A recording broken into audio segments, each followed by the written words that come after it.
Madge at 18-0 down and nothing's going right for you guys. Did you have belief that they could come back and win like that? And if so, why? Believe it or not, I actually did.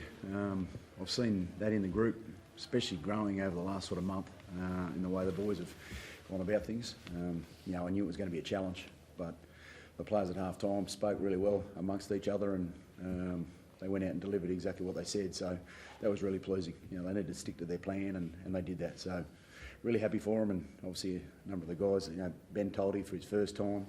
You know, Della coming back after 12 months. Billy's 100th. So yeah, it was really nice to sort of see the boys celebrate those little things before we even started. So I knew there was a fair bit of belief about the group. Ezra Mam had a terrific 20 minutes here a couple of years ago in a fairly important game. What impressed you most about his final 20 minutes tonight? I think he had 3 tries and got the team home.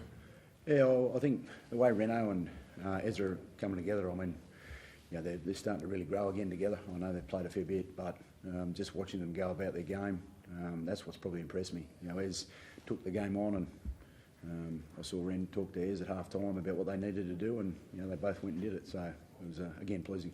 What did you make of him, Adam? When he's playing like that, is the key just get him the ball and let him attack that left edge? Yeah, tried early on, but obviously didn't succeed with it. But knew if we stuck at it long enough that it would turn. Slight adjustment at half-time in the way we wanted to play, and it's my job to get him as much space as I can and watch him do his magic off the back of that, and I thought he was fantastic. How do you sum up the turnaround? Because the first half it seemed like anything that could go wrong did go wrong, kicks going out, not cleaning up kicks, and then just like that, it just turned. Yeah, I was a big part of that. Well, it was going pretty bad. It wasn't my best night, but knew if we just stuck at it, like Madge said, there was plenty of belief at half-time, and we could turn it around. We've seen glimpses in the way we changed up the game plan a little bit there, started targeting their forwards a bit more rather than trying to go through the middle of them. Started getting a little bit of joy and a bit of momentum through the ruck, and when we got that, we got a dangerous football team. How big was Xavier Wilson tonight? Missing Payne Haas, Pat Carrigan, you know, came back on. I think once he came on late in the first half of that second stint, he seemed to really change the game in that second half for you guys. Yeah, I thought his first stint was strong too. He's grown, hasn't he? It's been really great to watch his development, and obviously without our bigger boys around, he took ownership of that. Yeah, I was again pleased for how he went about his game. He's growing, and he's got so much more in him too, which is exciting. What about Billy Walters, Madge? Like, how much is he kind of changing games for you at the moment?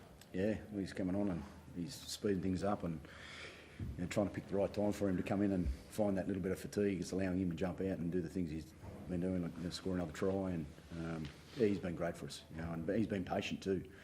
You know, you're trying to roll your subs the right way, and we wanted to get Xavier back out there at the back end of the first half, just with sort of the size of our pack. X went out and did a good job, and then Billy was patient enough, and he knew he was going to get his turn, and when he did, he took it. Adam, how big is the difference in the belief in this team at the moment, though? Because like obviously 2 weeks ago as well, you pulled off a very similar comeback against the Sharks. You know, compared that with maybe a couple of weeks earlier where things were like, how big is the difference in that belief? We've had the belief the whole year. Just at times that we weren't playing good footy.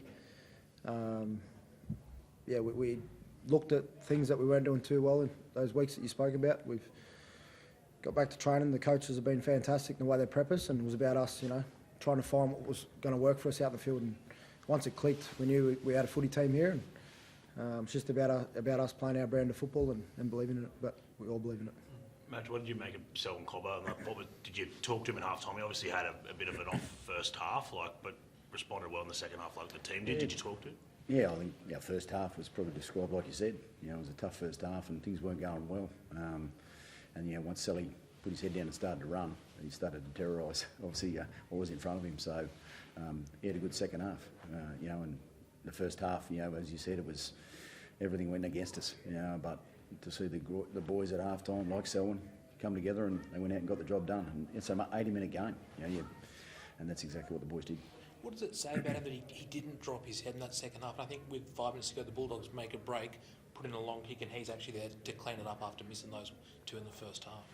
Yeah, I think, you know, again, it's a team doing it, and Sally did a great job in the second half. But, you know, right across the board, you know, our subs came on and they injected. You know, KB Hetherington came on and got up the back of the ruck, and Billy came on and did what he did. So, you know, Sally did his job. It's good to see. Thanks, guys.